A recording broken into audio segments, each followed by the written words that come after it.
వీరభద్రం గారు, శివాజీ గారు, కృష్ణ గారి పేరు చెప్పాను, భానువత్ కృష్ణ గారు, పేరు పేరున అందరికీ, వారితో పాటు విచ్చేసిన మీ అందరికీ, మా సోదరులందరికీ కూడా హృదయపూర్వకంగా నమస్కారాలు. హృదయపూర్వకంగా మీ అందరికీ స్వాగతం, సుస్వాగతం.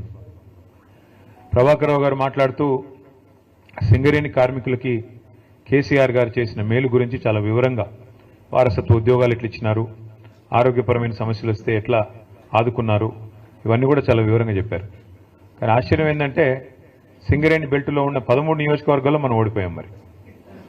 మరి ఎక్కడ తేడా వచ్చింది, ఎక్కడ ఎందుకు మరి టీబీజీ కేసుకి పార్టీకి ఎక్కడ శృతి కుదరలేదు, ఇది కొద్దిగా లోతుగా అధ్యయనం చేయాల్సిన అంశం. ఎందుకంటే అక్కడ పైన తూర్పు ఆదిలాబాద్ జిల్లాలో ఉండే బెల్లంపల్లి, చెన్నూరు, మంచిర్యాల, అలాగే కిందికి వస్తే ఇంకా మొత్తం గోదావరిలో రామగుండం, ఆ తర్వాత కిందికి మంతిని, తర్వాత మళ్ళీ భూపాలపల్లి, అక్కడి నుంచి మళ్ళీ చివరికి ఇల్లెందు, మనుగూరు, కింది దాకా సత్తుపల్లి దాకా, కొత్తగూడెం దాకా, మొత్తానికి మొత్తం ఒక్కటంటే ఒక్క సీట్లో కూడా 13 సీట్లుంటే గోదావరి పరివాహక ప్రాంతంలో, మీ బొగ్గుగని విస్తరించున్న ప్రాంతంలో ఒక్క సీట్లో కూడా మరి మనం గెలవలేదు. దానివల్ల డెఫినెట్గా మేము కూడా ఆలోచనలు పడ్డాం పార్టీగా, అరే ఇట్లెట్ట జరిగింది, గతంలో ఎంతోమంది ముఖ్యమంత్రులు, ఎన్నో ప్రభుత్వాలు హామీలు ఇచ్చి నెరవేర్చలేదు, అట్లాంటిది వారసత్వ ఉద్యోగం అనే ఒక ఇమోషనల్ అంశం, దాన్ని కూడా నిలబెట్టుకున్నాము. ఇచ్చిన 10 హామీల్లో 8 పూర్తిగా చేయగలిగాము, 2 పాక్షికంగా అయినాయి. అయినప్పటికీ మరి కార్మికులు ఈ రకంగా ఎందుకు మనకు మద్దతు పలకలేదు అనే ఒక ఆలోచన మాత్రం పార్టీలో ఆనాడు కలిగింది. అప్పటికే ఎదురు దెబ్బ తగిలింది మనకు 2023 డిసెంబర్ ఎన్నికల్లో. తదనంతరం వచ్చిన గుర్తింపు సంఘం ఎన్నికల్లో కూడా మనం ఎందుకు యాక్టివ్గా పార్టిసిపేట్ చేయలేదంటే నిజానికి మేము కూడా మదనపడ్డాం. ఇట్లా కార్మిక సంఘం పెట్టడం వల్ల లాభమైందా, నష్టమైందా, కార్మిక సంఘంలో ఉండే పంచాయతీలు ఏమైనా పార్టీ మీద ప్రభావం చూపినాయా, అందులో ఉండే అంతర్గత రాజకీయాలు, ఎందుకంటే ట్రేడ్ యూనియన్ అంటేనే చాలా ఉంటాయి పాలిటిక్స్, దానివల్ల కూడా ఏమైనా నష్టమైందా మెయిన్ పార్టీకి అని చెప్పి కొంత మదనపడ్డాం. అందుకే మరి జరిగిన గుర్తింపు సంఘం ఎన్నికల్లో ఆ తర్వాత నిజానికి అంత క్రియాశీలంగా పార్టీ పనిచేయలేదు. అయినప్పటికీ మనుగురులో నేను మిమ్మల్ని అభినందిస్తా ఉన్నా, 24 ఓట్లతో మాత్రమే మీరు ఓడిపోయారు తప్ప నిజానికి మీరు ఓడిపోలేదు. పార్టీ ఆనాడు పూర్తిగా మద్దతు పలకపోయినా, క్రియాశీలంగా లేకపోయినా, మీ అంతటా మీరుగా కేసీఆర్ గారి మీద ప్రేమతో, తెలంగాణ బొగ్గుగని కార్మిక సంఘం మీద ప్రేమతో అద్భుతంగా పనిచేసి విజయ పంచులని ముద్దాడినందుకు మనుగూరులో ముఖ్యంగా మీ అందరిని నేను అభినందిస్తా ఉన్నాను. అయితే ఈ రోజున్న పరిస్థితి సరిగ్గా 21 నెలలు, మరి దాదాపు ఇంకో 2 రోజులు అయితే ఇంకో 7వ తారీఖు వచ్చిందంటే ఈ ప్రభుత్వం వచ్చి 21 నెలలు దాటి 22 నెలల్లోకి అడుగు పెడుతుంది. ఏం జరిగింది అని ఒకసారి ఆలోచించుకుంటే 21-22 నెలల్లో తెలంగాణలో ఒకటి మాత్రం స్పష్టంగా కనబడతా ఉన్నది. మీరు ఇవాళ ఏ మనిషినైనా అడగండి, తెలంగాణలో ఫలానా వర్గం అని కానీ, ఫలానా కులం అని కానీ, ఫలానా మతం అని కానీ లేదు, ఫలానా వృత్తి అని కూడా లేదు. ఏ ఒక్కరిని మీరు తట్టి అడిగినా ఎట్లా ఉంది ప్రభుత్వం అని అడిగితే అందరూ స్ట్రెయిట్గా ఒక్కటే మాట చెప్తున్నారు, అప్పుడే బాగుంది, ఆనాడు కేసీఆర్ గారు ఉన్నప్పుడే బాగుండేది, ఈ ప్రభుత్వం వచ్చినాక అంత అగమ్యగోచరంగా ఉంది అనే మాట ఇవాళ ప్రతి ఒక్క మనిషి నుండి కూడా వినబడతా ఉంది. ముఖ్యంగా నేను గమనిస్తా ఉన్నది రైతుల్లో. ఎప్పుడైనా కాంతారావు గారిని అడుగుతా ఉన్నా, అన్న మరి కొత్తగూడెం జిల్లాలో యూరియా సమస్య ఎట్లా ఉంది, యూరియా ఉందా, సమస్య లేదా అంటే భయంకరంగా ఉందన్న, యూరియా సమస్య కాదు, సంక్షోభం, అది ఆ స్థాయిలో భయంకరంగా ఉంది, రాష్ట్ర వ్యాప్తంగా ఉన్నట్టే మా దగ్గర కూడా తీవ్రంగా రాత్రికే వచ్చి లైన్లు కడుతున్నారు, ఉదయం 3 గంటలకు వస్తున్నారు, చివరి కొంతమంది అక్కడనే పడుకుంటున్నారు, ఆ పరిస్థితి వచ్చింది. ఎన్నికలకు ముందేమో హామీల జాతర, ఎన్నికల తర్వాత ఏమో చెప్పుల జాతర అన్నట్టుగా ఇవాళ ఏ పిఎస్సిఎస్ కేంద్రం దగ్గర పోయినా, ఏ సొసైటీ కేంద్రం కాడికి పోయినా చెప్పులు వరుసలో భయంకరంగా కనబడతా ఉన్నాయి. కానీ ఒక్క మాటకు మాత్రం మనం ఒప్పుకోవాలని చెప్తున్నాడు ఇప్పుడే కాంతారావు గారు. ఏంటంటే అన్నాడు, రేవంత్ రెడ్డి గారు నిజాయితీగా ముందే చెప్పాడన్నా, ఆనాటి రోజులు తిరిగి తెస్తానన్నాడు, నిజంగానే తెచ్చాడు. ఆనాడు కాంగ్రెస్ పాలనలో ఏ రోజులైతే ఉండేదో ఆ రోజులు మళ్ళీ తెచ్చాడు. మళ్ళీ కరెంట్ సరిగ్గా రావట్లేదు, మళ్ళీ మోటార్లు కాలిపోతున్నాయి, మళ్ళీ ట్రాన్స్ఫార్మర్లు వెళ్ళిపోతా ఉన్నాయి, మళ్ళీ రైతులు చెప్పుల జాతర పెట్టి పరిస్థితి వచ్చింది. వాస్తవంగా చెప్పాలంటే ఆయన నిజాయితీ గల మోసగాడన్నా రేవంత్ రెడ్డి గారు, నిజాయితీగా మోసం చేశాడు, చెప్పి మరీ చేశాడు. ప్రజలు ఆయన చెప్పాడు, ఎలక్షన్లకు ముందే చెప్పాడు, ఆయన కొత్తగా ఈరోజు చెప్తలేడు. రేవంత్ రెడ్డి గారు నిజాయితీగానే మోసం చేసిండు. ఆయన అన్నాడు, ప్రజలు మా చేతుల్లో మోసపోవాలనే కోరుకుంటారు. మీరు చూసే ఉంటారు ఆ వీడియో. మరి వాళ్ళు మోసం చేయాలంటే వాళ్ళకి మాట ఇవ్వాలి, మోసం చేయాలి, అదే మేము నేర్చుకున్నామని చెప్పాడు, చేశాడు. నిజానికి మనం ఆనాడు కొంత ఓవర్ కాన్ఫిడెంట్గా కూడా పోయాం. కేసీఆర్ గారు ఆయన ప్రభుత్వం చేసిన పని 10 ఏళ్ల పాటు బహుశా భారతదేశంలో 78 సంవత్సరాల్లో ఎక్కడా కూడా ఏ ప్రభుత్వం కూడా అంత తీవ్ర స్థాయిలో 10 ఏళ్లలో ఇంత అద్భుతమైన ఫలితాలు సాధించలేదు. మీకు 2 మచ్చుకు 3 చెప్తాను, 2-3 చెప్తాను నేను. ఒకటి, మన రాష్ట్రం రాకముందు గోదావరిలో కృష్ణలో మన నీటికి సంబంధించి పెద్ద ఎత్తున పోరాటాలు జరిగినా ఎన్నడూ ప్రాజెక్టుల నిర్మాణం జరగలేదు. మన బీళ్ళకి గోదావరి నీళ్ళు రాలేదు, కృష్ణా నీళ్ళు రాలేదు. అదే కేసీఆర్ ప్రభుత్వం వచ్చిన తర్వాత ఏం జరిగిందో నాకంటే బాగా మీకే తెలుసు. 2014కి పూర్వం తెలంగాణ రాష్ట్రం, తెలంగాణ ప్రాంతం, ఆనాడు రాష్ట్రంగా లేదు కాబట్టి ప్రాంతం, భారతదేశంలో మన ర్యాంకు 2014లో 14వ ర్యాంకు. ఏది? వ్యవసాయ ఉత్పత్తుల్లో, వ్యవసాయ దిగుబడుల్లో, వ్యవసాయ ఉత్పత్తుల్లో, ముఖ్యంగా మన కాడ పండే వరిలో ఆనాడు మన ర్యాంకు 14. భారతదేశంలో 28 రాష్ట్రాలుంటే మనం సగంలో ఎక్కడో ఉన్నాం. అదే కేసీఆర్ గారి నాయకత్వంలో ఒకవైపు గోదావరిలో, మరొక వైపు కృష్ణానదిలో ప్రతి నీటి బొట్టును ఒడిసిపట్టి మీ ఖమ్మం జిల్లాలో సీతారాం అయితేనేమి, అట్లాగే మొత్తం ఉత్తర తెలంగాణలో గోదావరి నది మీద కాళేశ్వరం ప్రాజెక్ట్ అయితేనేమి, దక్షిణ తెలంగాణలో మరి పాలమూరు రంగారెడ్డి ఎత్తిపోతల పథకం అయితేనేమి, ఇట్లా ఒక్కొక్క నీటి బొట్టును ఒడిసిపట్టి మరి ఎట్లా మన వీళ్లకు మళ్లించాలని ఒక తపనతో చేసిన పని వల్ల మనం 14వ స్థానం నుంచి నంబర్ 1 స్థానానికి 2022వ సంవత్సరంలో చేరుకున్నాం. ఇది సామాన్యమైన ఫీట్ కాదు. ఏదో డైలాగులతోనో ఊగదంపుడు ఉపన్యాసాలతోనో అయిపోయే పని కాదు. మీకు అర్థం కావడానికి చెప్తా ఉన్నా. తెలంగాణలో జరిగిన ఎఫర్ట్ ఏంటి అంటే కేసీఆర్ నాయకత్వంలో తెలంగాణ భూభాగం కనుక మీరు ఒకసారి అధ్యయనం చేస్తే ఎట్లా ఉంటుందంటే, ఎందుకంటే మీరంతా ఆలోచన పరులు, 10 మందికి చెప్పగలిగిన శక్తి ఉన్న వాళ్ళు, ముఖ్యంగా కార్మిక సంఘాల్లో విస్తృతంగా పనిచేసేవాళ్ళు కాబట్టి మీకు ధారణా శక్తి కూడా ఎక్కువ ఉంటుంది. అందుకే నేను చెప్పే ప్రయత్నం చేస్తా ఉన్నాను. తెలంగాణ భూభాగం ఎట్లా ఉంటుంది అంటే మనకు సామాన్యుడి భాషలో అర్థం కావాలి అంటే ఇట్లా ఒక గుడిసె తరహాలో ఉంటుంది తెలంగాణ భూభాగం. ఒక గుడిసెలాగా ఈ షేప్లో ఉంటుంది. ఒక వరుస నుంచి గోదావరి, ఒక వరుస నుంచి కృష్ణ రెండు పారుతూ ఉంటాయి. గోదావరి మనకు సముద్ర మట్టానికి దాదాపు ఒక దగ్గర 80, ఒక దగ్గర 90, ఒక దగ్గర 100, ఒక దగ్గర 120 ఆ స్థాయిలో ఆ మీటర్లలో ప్రవహిస్తుంది. ఇంకోవైపు కృష్ణ కూడా 110, 120, 130, 140 ఆ స్థాయిలో ప్రవహిస్తుంది. ఇప్పుడు మనం ఎక్కడైతే కూర్చున్నామో గజ్వేల్, ఇది దాదాపు 600 మీటర్ల పైన ఉంటుంది. ఈ ప్లేస్ 600 మీటర్లు. పక్కనే మీరు వచ్చినప్పుడు కొండపోచమ్మ సాగర్ అనే రిజర్వాయర్ చూసింటారు. అది 618 మీటర్ల మీద ఉంటుంది ఆ రిజర్వాయర్. అట్లాగే హైదరాబాద్ మహానగరం 535 మీటర్ల మీద ఉంటుంది. కిందికి పోతే మిడ్ మానేర్ అనేది 350 మీటర్ల మీద ఉంటుంది. ఎందుకు చెప్తా ఉన్నా ఇదంతా అంటే, ఇప్పుడు మీరందరికీ వ్యవసాయం పట్ల కనుక అభిరుచి ఉన్నా, వ్యవసాయం పట్ల కనీసం అవగాహన ఉన్నా మీకు తెలుసు, ఒక రైతు తన పొలంలో బోర్వెల్ వేస్తే బోరుకు మరి గ్రౌండ్ వాటర్ లాగాలి, భూమి అడుగులో ఉన్న నీళ్ళని పైకి లాగాలి అంటే బోరింగ్ వేసి, పైపింగ్ వేసి, కేసింగ్ వేసి మొత్తానికి మోటార్ పెట్టి నీళ్లు గుంజాలి. 3 HP మోటారో, 5 HP మోటారో, ఇంకా పెద్ద మోటారో పెట్టి మొత్తానికి నీళ్లు లాగుతాం పైకి. అట్లాగే కేసీఆర్ గారు చేసిన ప్రయత్నం ఏంటి అంటే, తెలంగాణలో గోదావరిలో సమృద్ధిగా నీళ్ళు ఎక్కడ దొరుకుతాయి అధ్యయనం చేసి మేడిగడ్డ అనే ప్రాంతంలో కాళేశ్వరం దగ్గర అక్కడైతే 365 రోజులు నీళ్లు ఉంటాయి. తెలంగాణలో కరువు వచ్చినా ఇంకేం వచ్చినా అక్కడ మాత్రం నీళ్లు ఎప్పటికీ ఉంటాయనే ఆలోచనతో మేడిగడ్డ నుంచి అక్కడ 80 మీటర్లు గోదావరి ప్రవాహం, ఇక్కడ మనం కూర్చున్న కాడ 600 మీటర్లు, అక్కడి నుంచి నీళ్లు ఒడిసి పట్టి రోజుకి ఎన్ని నీళ్లు తెలుసా? మీరు హైదరాబాద్ చూసే ఉంటారు కదా అందరూ, ట్యాంక్ బండ్ చూసినారా? హుస్సేన్ సాగర్ ఉంది కదా, Hussain Sagar 1 TMC, Hussain Sagar capacity 1 TMC మొత్తం ఫుల్గా ఉంటాయి. ఈరోజు కేసీఆర్ గారు చేసిన కాళేశ్వరం ప్రాజెక్టు వల్ల జరిగింది ఏమంటే, మేడిగడ్డ దగ్గర 80 మీటర్ల స్థాయి నుంచి 618 మీటర్లు ఉన్న కొండపోచమ్మ కాడికి రోజుకు 2 హుస్సేన్ సాగర్లు, ఒకటి కాదు 2 TMCల నీళ్ళని తీసుకొచ్చే అద్భుతమైన ప్రాజెక్టు కాళేశ్వరం ప్రాజెక్టు.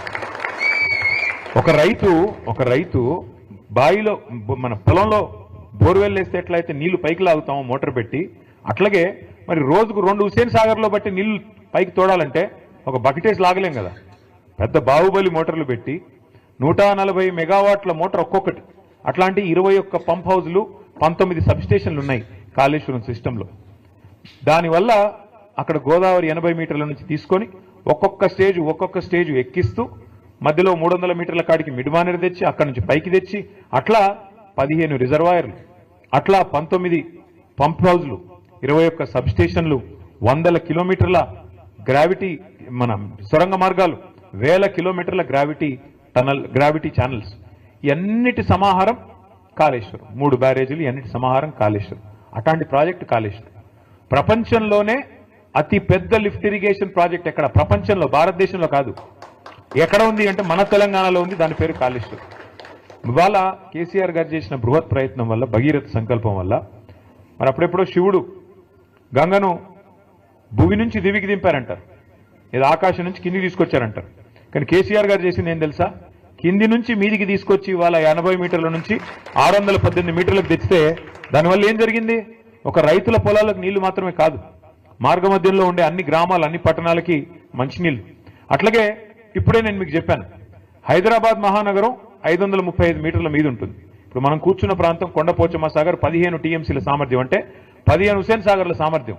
కొద్దిగా కిందికి పోతే మల్లన్న సాగర్ 50 టీఎంసీల సామర్థ్యం, అంటే 50 హుసేన్ సాగర్లతో సమానం. ఈ రెండు కూడా హైదరాబాద్ నెత్తి మీద కుండబెట్టినట్టే. ఈ రెండు శాశ్వతంగా హైదరాబాద్ అనే మహానగరానికి ఇవాళ 1 కోటి జనాభా ఉన్నారు. రేపు 3 కోట్లైనా ఇబ్బంది లేకుండా రాబోయే 50 సంవత్సరాలు హైదరాబాద్ మహానగరం యొక్క తాగునీటి గురించి కూడా ఆలోచించిన ఒక దార్శనికుడు, విజనరీ లీడరు మన నాయకుడు కేసీఆర్ గారు. తాగునీరు, సాగునీరు, మార్గమధ్యంలో ఉండే ఇండస్ట్రీలకు నీళ్లు, ఇన్ని రకాలుగా ఆలోచన చేసి ఆ గోదావరిలోని ప్రతి నీటి బొట్టును ఒడిసిపట్టి నీళ్లు తీసుకొస్తే ఇవాళ ఆ కేసీఆర్ గారి మీద సిబిఐ కేసు. మాట్లాడితే తెల్లారులేస్తే బీజేపీ కాంగ్రెస్ కత్తులు దూస్తారు. రాహుల్ గాంధీ గారు ఏమంటారు? సిబిఐ అనేది మోడీ గారు జేబు సంస్థ అంటాడు. మరి ఇక్కడ రేవంత్ రెడ్డి గారు ఏమంటున్నారు? కాదు కాదు, సిబిఐ చాలా మంచి సంస్థ, వాళ్ళకి ఇస్తాను, వాళ్ళకే ఇస్తానని చెప్పి దేశమంతా కాంగ్రెస్ పార్టీ దుమ్మెత్తిపోస్తుంటే సిబిఐ, ఈడీ, ఐటీ మీద ఇక్కడ ఉన్న రేవంత్ రెడ్డి గారు మాత్రం లేదు లేదు, సిబిఐ చాలా అద్భుతమైన సంస్థ, చాలా గొప్ప సంస్థ, వాళ్ళకే ఇస్తానని చెప్పి ఇస్తే ఏం అర్థం చేసుకోవాలి మనం? దీని వెనుక ఉన్న రాజకీయం ఎట్లా అర్థం చేసుకోవాలి మనం? ఇందాక జగదీష్ రెడ్డి గారు చెప్పింది అక్షర సత్యం. ఇవాళ తెలంగాణ పచ్చబడుతుంటే కొంతమంది కళ్ళు ఎర్రబడుతున్నాయి, నచ్చట్లేదు వాళ్ళకి, వాళ్ళ కడుపులో ఎక్కడో దేవినట్టు అవుతున్నది. ఎందుకంటే తెలంగాణ బాగుపడుతుంటే, కేసీఆర్ గారి నాయకత్వాన్ని ప్రజలు ఆమోదిస్తుంటే, ప్రజలు అనుక్షణం గుర్తు చేసుకుంటుంటే వాళ్ళకి నచ్చట్లేదు. ఇక్కడ కార్మికులు బాగుండకూడదు, ఇక్కడ రైతులు బాగుండకూడదు, ఇక్కడ దరిద్రం తాండవిస్తేనే మన రాజకీయం సాగుతుంది అనే విధంగా ఇవాళ కాంగ్రెస్, బీజేపీ రాజకీయం చేసి ఇద్దరు కలిసి కేసీఆర్ గారి మీద ఏదో రకంగా కక్ష సాధింపు, ఏదో కేసు పెట్టి ఏదో రకంగా బదనాం చేసి ప్రజల్లోకి పోయి ఏదో ఒకటి చేయాలా అని ఒక దుర్బుద్ధితో వ్యవహారం చేస్తూ ఉన్నారు. 21 నెలల్లో కాంగ్రెస్ ప్రభుత్వం సాధించింది ఏందయ్యా అంటే ఏమీ లేదు, ఉత్త శుష్కప్రియాలు, శూన్యహస్తాలు, డైలాగులు తప్ప తెల్లారు లేస్తే ఒక్క పని జరిగిందా? ఆ డైలాగులు కూడా ఎంత నికృష్టమైన డైలాగులు. ప్రపంచంలో ఎవరైనా సరే అప్పు లేని మనిషి ఉంటాడు ఎవడన్నా? ఉన్నారా ఇక్కడ ఎవరన్నా? ప్రభాకర్ గారు మీకు అప్పు ఉందా లేదా? అప్పు లేనివాడు ఎవడు ఉంటాడా? అందరికీ ఉంటుంది అప్పు. అప్పు లేకుండా పనులు అవుతాయా? అప్పున్నా, ఎన్ని తిప్పలున్నా, లోపల బనీనికి పొక్కలున్నా, పైకి వెళ్ళి మాత్రం మంచి అంగి వేసుకుంటామా లేదా? మంచి అంగి వేసుకొని కడక్ అంగి వేసుకొని వస్తాం. ఎందుకు? మళ్ళీ ఎవడన్నా అప్పు ఇవ్వాలి కదా. దుకాణం నడవాలంటే తెల్లారి మరీ అప్పు పుట్టితేనే కదా నడిచేది, రొటేషన్ కదా, అట్లుంటుంది వ్యవహారం. కానీ మన ముఖ్యమంత్రి ఏమంటున్నాడు? అప్పే పుట్టట్లే అంటలేదు, ఘోరం. నా రాష్ట్రం మొత్తం సగనాకిపోయింది, నా రాష్ట్రం క్యాన్సర్ పేషెంటు, నా రాష్ట్రం ఎయిడ్స్ రోగి, ఎవడిస్తాడు మరి అప్పులు? చివరికి ఏమంటున్నాడు ముఖ్యమంత్రి గారు ఈరోజు? చాలా విచిత్రం. నేను ఢిల్లీకి పోతే నాకు అపాయింట్మెంట్ ఇవ్వట్లేదు, ఎక్కడ చెప్పులు ఎత్తుకపోతాడేమో అని భయపడుతున్నారు. ఎవడన్నా ముఖ్యమంత్రి మాట్లాడతాడా? నాకు అర్థం కాదు ఇంత దారుణంగా. ఇంకా నికృష్టం ఏంటంటే ఆయన అంటాడు, నీ గుడ్లు వీకి గోటిలాడతా, నీ పేగులు మెడలేసుకుంటా. ఇది ముఖ్యమంత్రి మాట్లాడాల్సిన మాటల. పేగులు మెడలేసుకోవడం ఏంది? బోటి కొట్టేటోడు వేసుకుంటాడు పేగులు మెడలు, నువ్వెందుకు? నాకు అర్థం కాదు.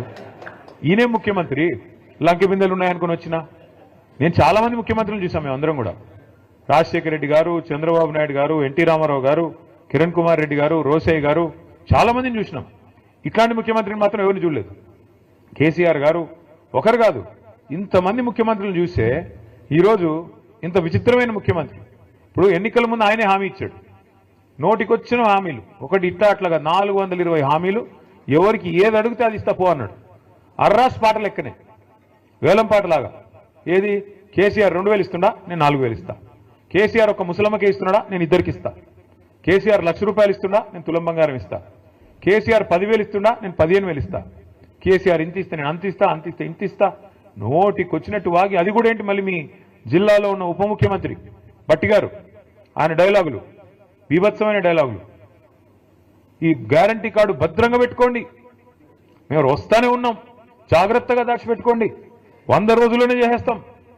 100 రోజుల్లో మీరు అది పెట్టుకుంటే వాళ్ళు వస్తారు, అధికారులు వస్తారు, తీసుకుంటారు, మీకు కావాల్సినవన్నీ మీ ఖజానాలో వేసేస్తారు, మొత్తం స్వర్గం అయిపోతుంది, భూతల స్వర్గం కాంగ్రెస్ నాయకత్వంలో.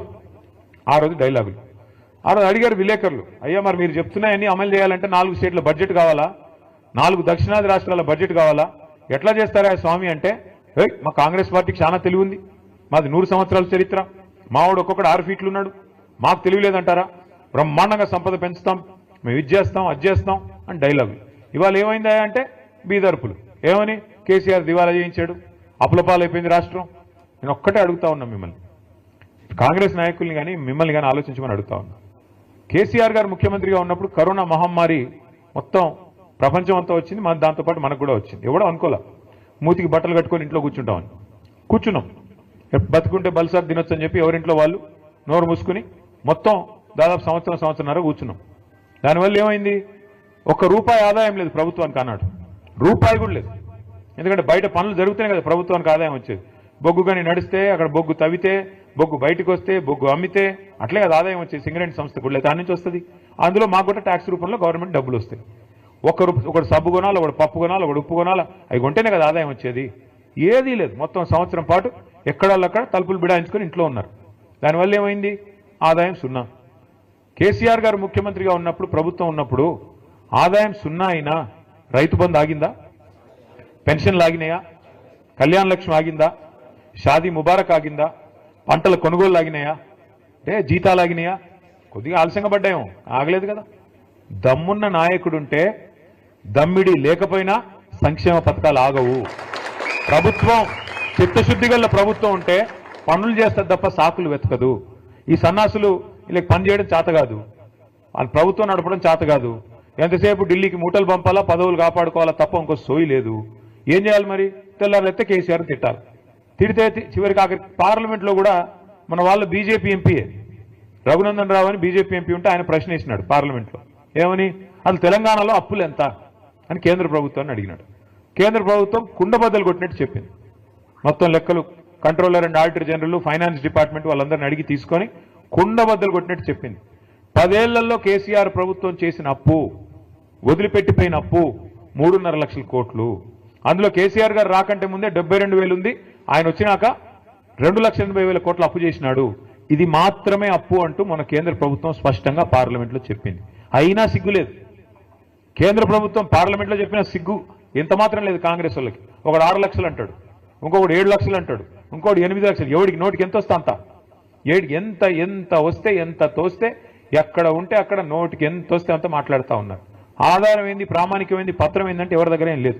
నోటికి ఎంత వస్తే అంత మాట్లాడాలా, అదరగొట్టాలా, ఉపన్యాసాలు ఇవ్వాలా, మీడియాను మేనేజ్మెంట్ చేసుకోవాలా, ప్రజల్ని మోసం చేయాలా, మళ్ళీ ఇటగే వ్యవహారం నడిపిస్తూ ఉండాలా.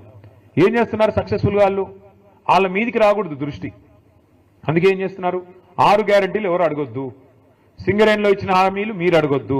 ఏం చేయాలి మరి, ఏదో డైవర్షన్ గేమ్ ఆడాలి. ఓ రోజు కాళేశ్వరంలో కేసీఆర్ అరెస్ట్, సిబిఐ అని కొన్ని రోజులు టైంపాస్. ఫార్ములా ఈలో కేటీఆర్ అరెస్ట్, వేసుకోపోతున్నారు, ఇప్పుడు వేసుకోపోతున్నారు, ఇంకో గంటలు వేసుకోపోతారు. ఇక తర్వాత రెగ్యులేటరీ విద్యుత్ దానిలో జగదీష్ రెడ్డి అరెస్ట్. ఈ టైపులో రోజొక్క సొల్లు పురాణం తప్ప 22 నెలల్లో 21 నెలల్లో ఒక్క పని ప్రజలకు పనికొచ్చేది జరిగిందా ఎవరికన్నా? ఒక్క ఫ్రీ బస్సు, ఏమనంటే ఫ్రీ బస్సు, అది ఎంత గొప్పగా ఉందో నాకంటే బాగా మీకే తెలుసు. ఎన్నడూ చూడని దృశ్యాలు చూస్తున్నాం ఆ ఫ్రీ బస్సుల్లో. ఏందది అసలు, ఆ దృశ్యాలు ఏంది, కొట్టుకోవడం ఏంది. ఎన్నడూ ఇంకా మనం అది విమానాల్లో కూడా ఉండవు, అట్లాంటి ఫ్రీ విమానం పెడితే కూడా అట్లాంటివి ఉండాలి, ఆ టైప్లో కొట్టుకుంటున్నారు. అంటే ఇలాంటి తప్ప ఒక్కటంటే ఒక్కటి నిజంగా రాష్ట్రానికి దీర్ఘకాలికంగా మధ్యకాలికంగా పనికొచ్చే ఒక్క పని కూడా 21-22 నెలల్లో జరగలేదు.